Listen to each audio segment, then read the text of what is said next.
Good morning, madlang people, especially sa mga kapwa ko OFW Puro.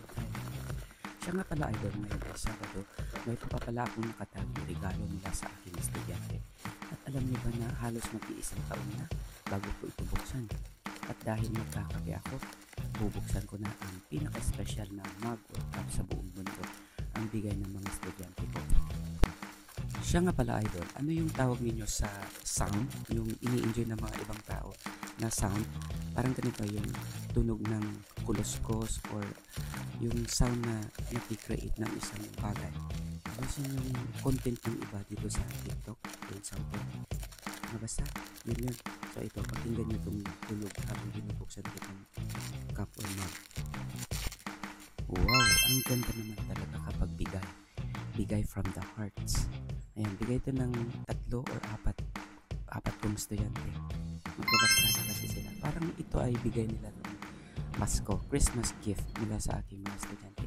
At dahil nga gagamitin na natin yung parcel natin.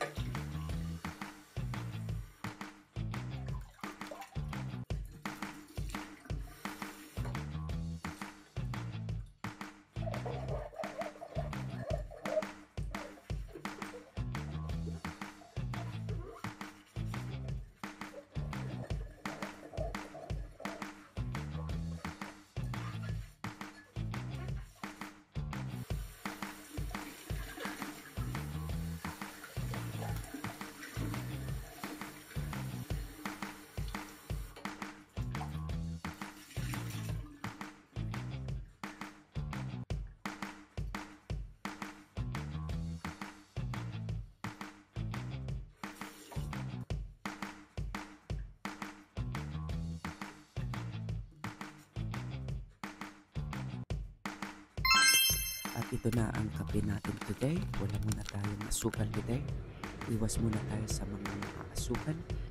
Maglagay ka lang ng tamang amount ng pait sa iyong kape ngayon.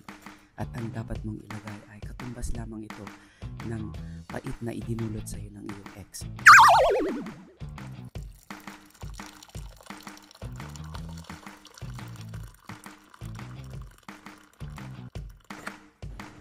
At ang kape ko ay ready na, tanghaling tapat na, pero masarap pa rin ang magkape, lalo't inaantok-antok pa rin tayo ngayong Sabado. In fairness, maganda ang panahon ngayon, mahangin sa labas, masarap munang tumambay dito sa aking munting terrace habang inaantay ang ating nilalabhan sa washing machine.